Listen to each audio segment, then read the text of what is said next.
খারাপ না হয় তাহলে সেই দলটাকে আপনি ব্যান করবেন কেন?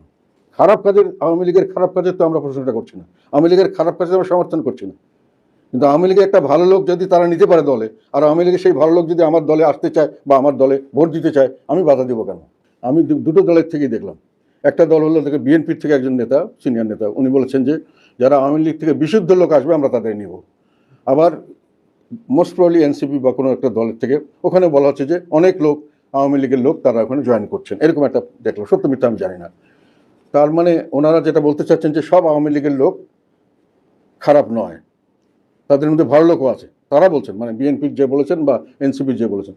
আমার কথা হলো যদি একটা দল, এই কথা আমি আগে বলেছিলাম, একটা দলের যদি সব লোক খারাপ না হয় তাহলে সেই দলটাকে আপনি ব্যান করবেন কেন?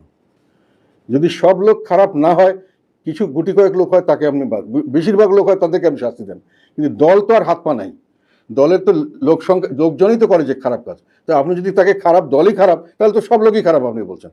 তবে কথা হলো এদের কি আপনি রাজনীতি করতে না দেবেন, এদেরকে আপনি ভোটার তালিকা থেকে বাদ দিতে পারবেন?